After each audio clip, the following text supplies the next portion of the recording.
Morning, everybody. We are on our last day of the week. This is all that's standing between us and the weekend, besides some other important work, I guess. So thank you. Let's go ahead and take the roll. Representative Brady, Here. Representative Breton, Here. Representative Chestick, Here. Representative Filer, Here. Representative Kelly, Excused. Representative Ling, Here. Representative Webb, Vice Chair Singh, Here. Chairman Washut. Excused. You have a quorum. Excellent, folks. Well, the first bill for our consideration today is Senate File 7, which is on theft amendments. This is a committee bill, and so there's already been some thorough discussion on this topic, but I want to give as much opportunity for comment on this issue. And so first, I just want to open it up to the committee before we begin. If we have any thoughts. Good bill. A good bill indeed. All right. Well, with that, let's go ahead and open Senate File 7 up for public comment. Do we have any information? Well, first, do we have any agencies here? No. Okay, seeing none. Do we have any public comment for this bill? Senate File 7?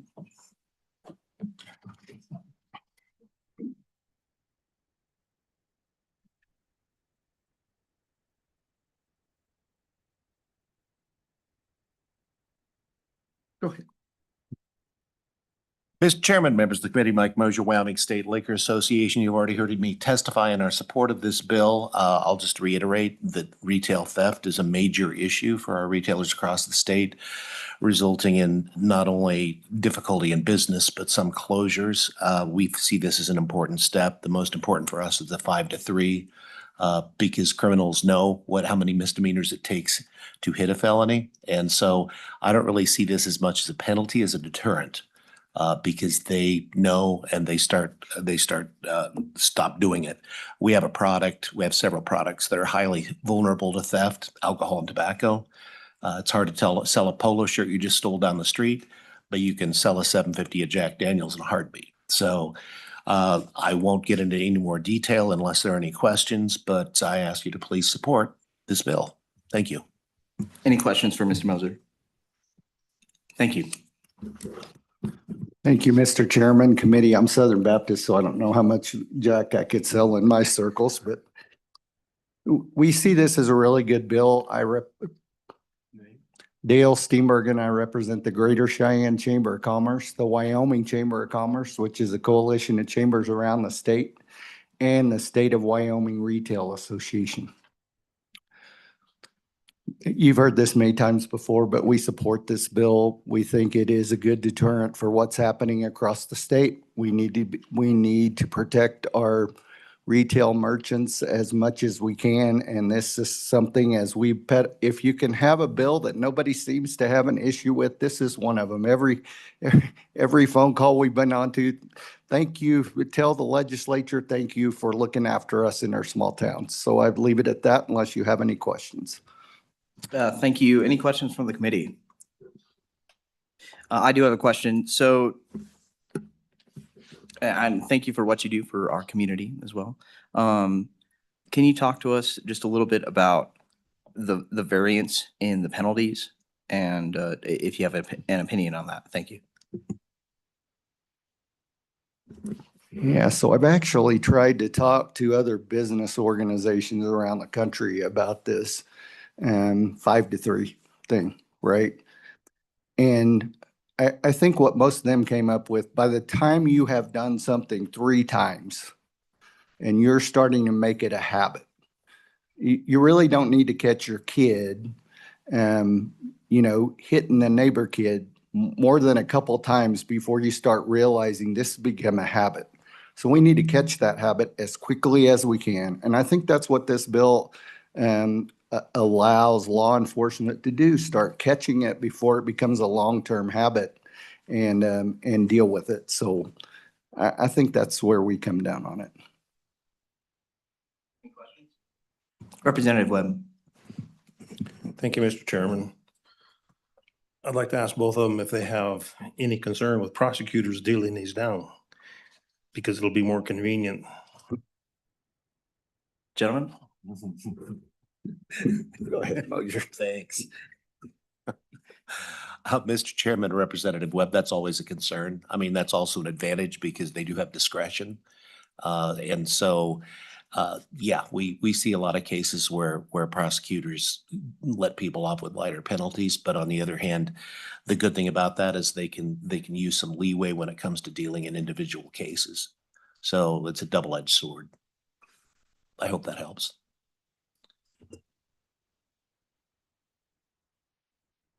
All right, any other questions from the committee? Seeing none, thank you. All right, do we have any other public comment? Okay, go ahead and put them on.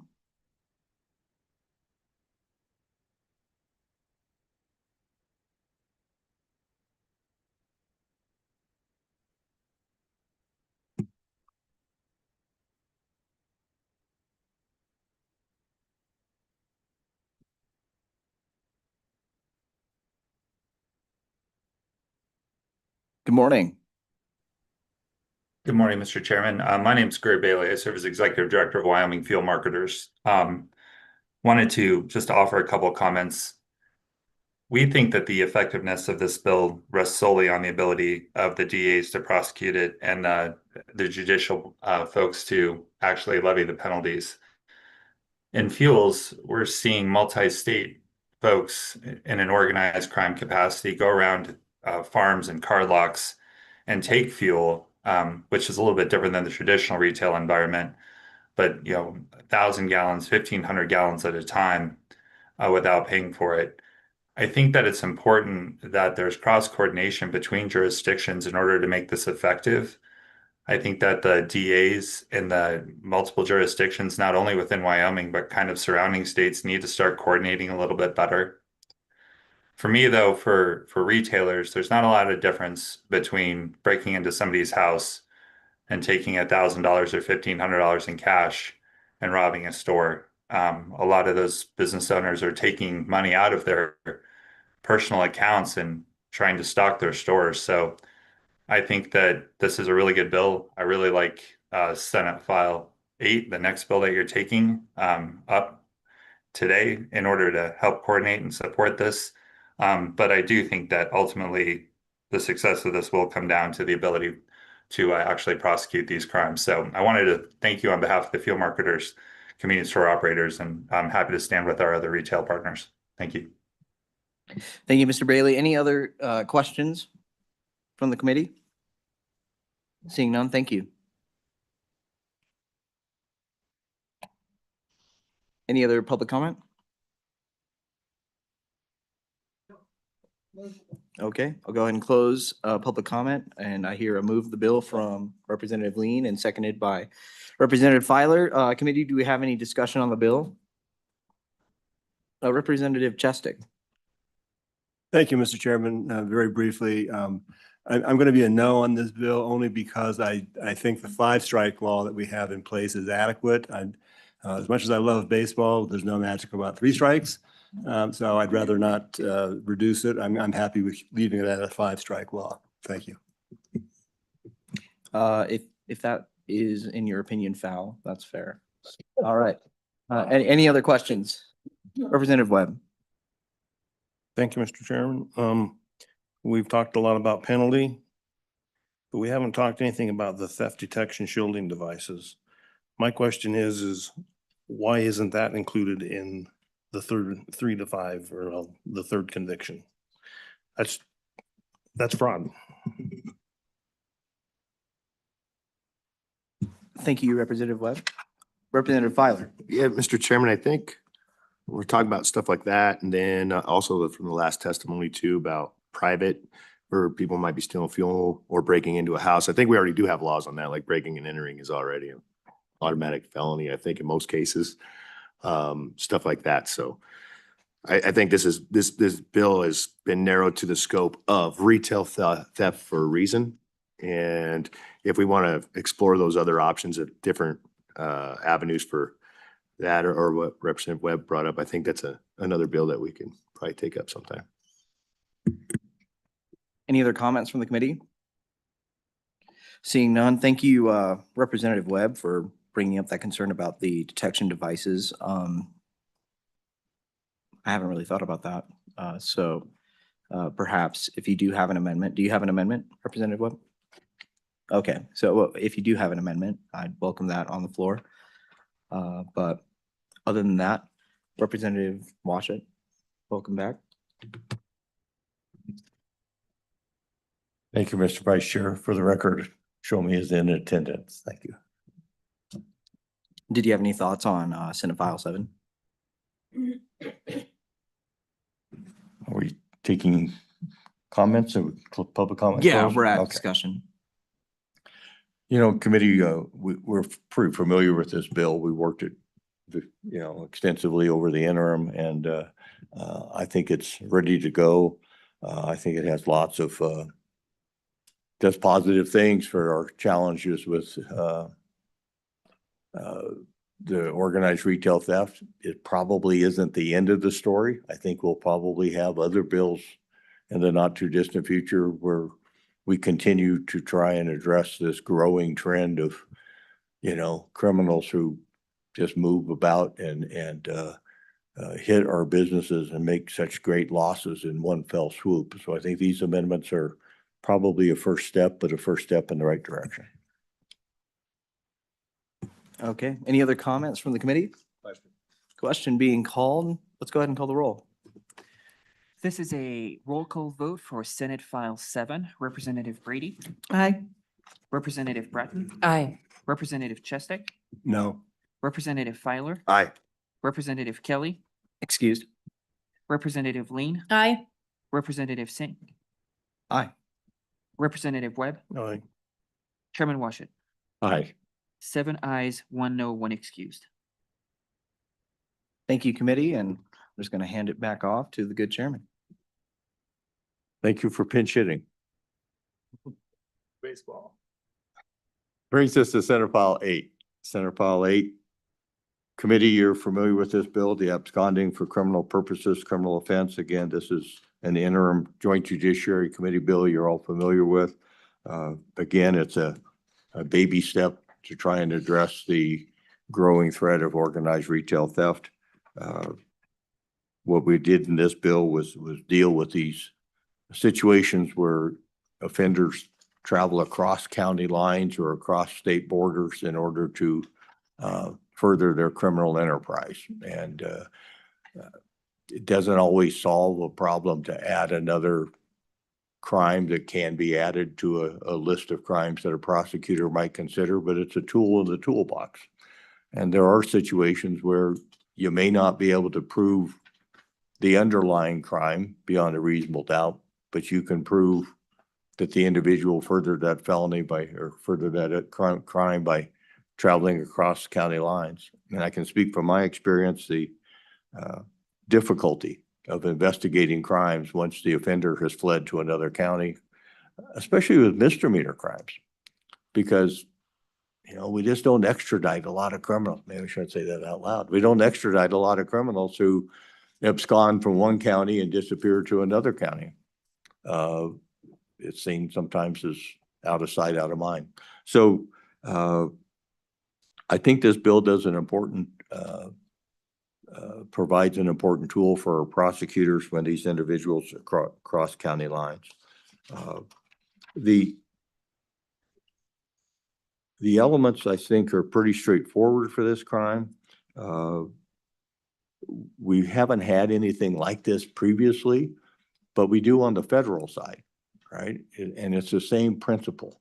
When you have interstate flight to avoid prosecution, right, where a criminal is moving from one state to another, we have tools in the toolbox on the federal side to obtain indictments for those individuals and get them charged and bring them back and face more enhanced crimes, because we recognize it's just harder on law enforcement to deal with criminals once they flee the jurisdiction. And in Wyoming, I think it's really important that we not export our crime, right? You know, unfortunately, my county probably has more than its share. And thus far, our criminals seem more than happy to travel maybe to your county to further their criminal activities. And so if you have a nice, safe community, it's very troublesome when offenders come from someplace else and victimize you and then flee back to their home jurisdiction. So that's what this bill's trying to get at. And I think probably not a great need to go through it line by line since we're all so familiar with it. But let's get into public comment and see if there's some people in the room that want to speak to Senate File 8.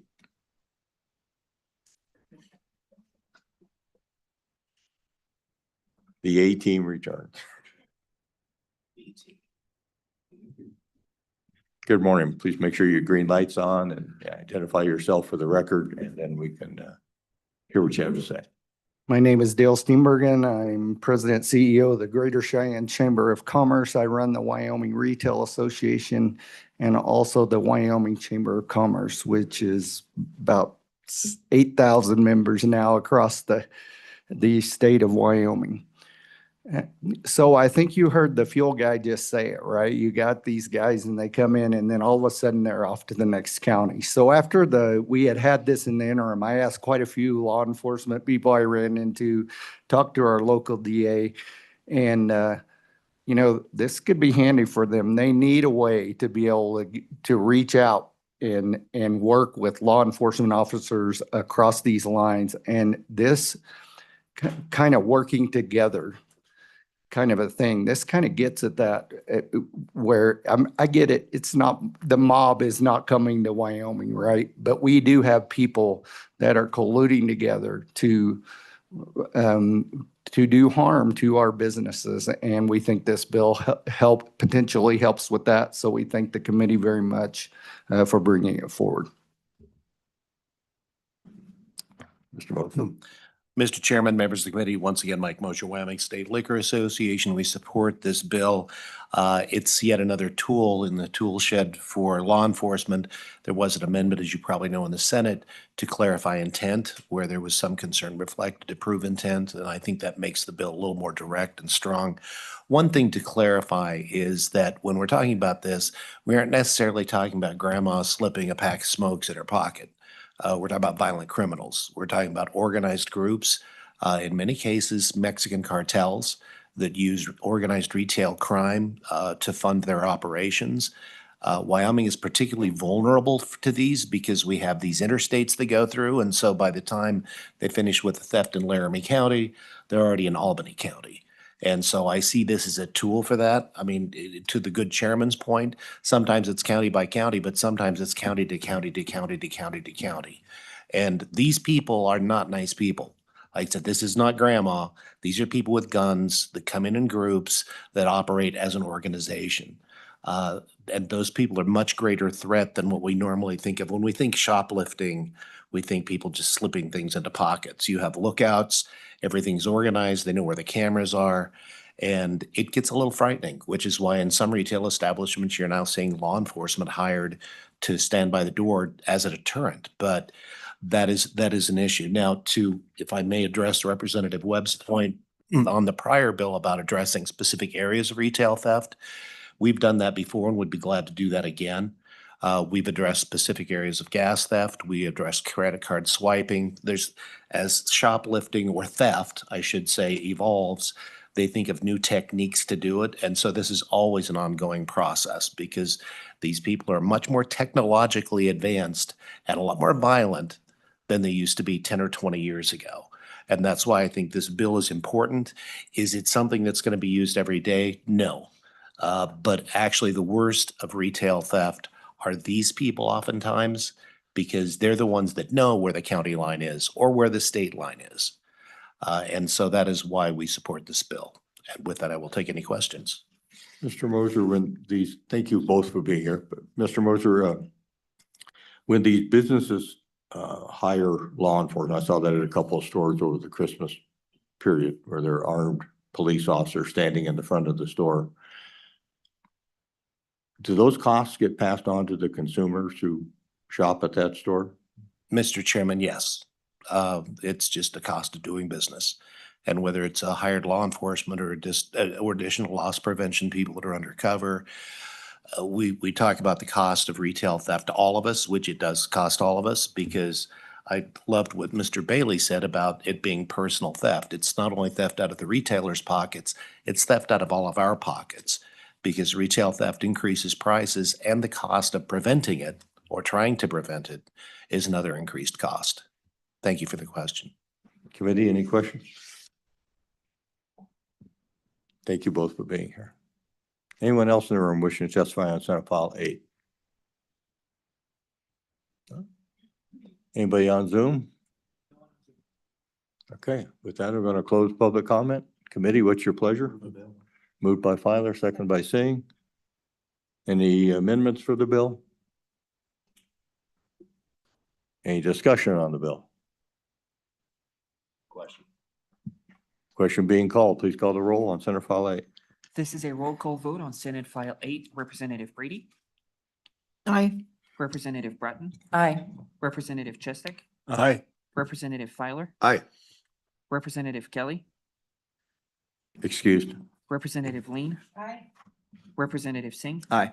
Representative Webb, Aye. Chairman Washut. Aye. 8 ayes, one excused. And did we have a volunteer on Senate File 7 to take it on the floor? Oh. No, it didn't. Anybody want to take that? Representative Singh. I'll take the absconding bill. It's a dinky one. Did you say who's gonna do I'll take the absconding bill. And Representative Singh said he'll do the theft bill, the 7 bill. All right. With that, thank everyone for being here. Thank our LSO staff for once again keeping us on track, and let's go have some coffee.